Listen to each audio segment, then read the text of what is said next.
看电影，唔知你乡亲有偌久无去外口行行咧啊？伫大路对面跳街啊，甲厝边的囡仔做伙耍，这是真个大人囡仔时代记忆。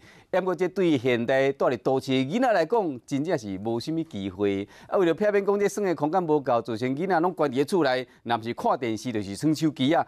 家长团体，也就是兴国特色公园行动联盟发起全台湾头一摆群众的募款，希望讲伫社区推动为囡仔防假行动，互囡仔会使伫街仔路佚佗。摆芦笋、白彩色旗啊，一场伫台湾街路真罕见的行动，就要展开啊！野彩色粉笔伫遐画大路变成天然的画布，另外一边佫放几个纸箱啊，大人囡仔做伙来，将本来车你行的街路变成一个游乐的空间。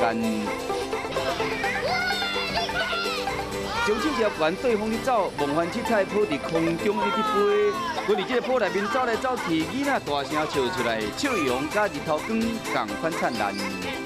我们吹了泡泡往天上飞，其实我们看着它，心就跟着自由，所以这个是一个很舒压的过程。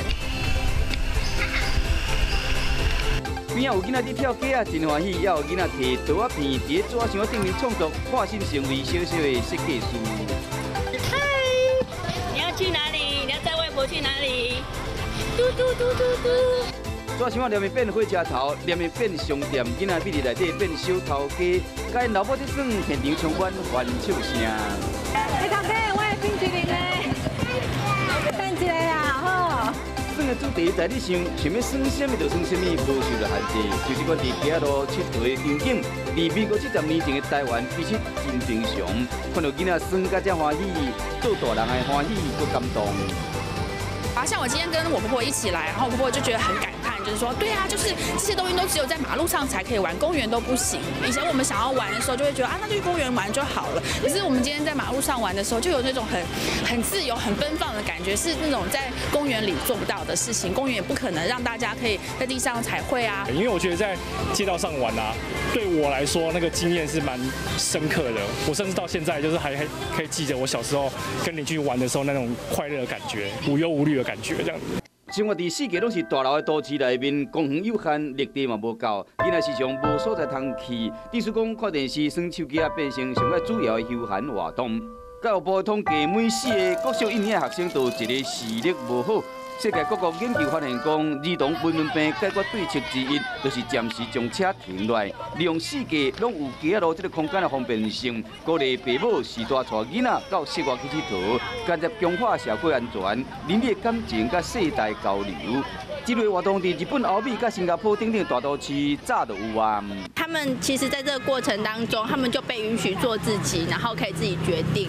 那这对他们在长大的过程可以带来很多自信跟我能感，那这个是非常棒的部分。提倡为囡仔放假起一个游乐空间的一群家长来自各行各业，为了找更较侪家长串联，甲社会大众的认同，因发起募款，集合正能力量。2019年3月份头一场正式放假行动伫台北市大东区隆重登场。大家都会上街去跑马拉松啊，去选举造势啊，封街、迎神庙会什么都有。可是我们好像记忆中从来没有人封街为孩子去游戏。那其实这个街道游戏已经消失在台湾大概超过30年的时间，所以等于是说我们这次要把它带回来，其实是希望可以植入很多人，当他在办活动的时候，也许他可以去思考到，其实也可以封街为孩子去游戏。大概从7月开始筹备到现在，我们总共试办了3次的这样子的街道游戏。那其实里长的支持跟警察局支持就是非常非常重要的。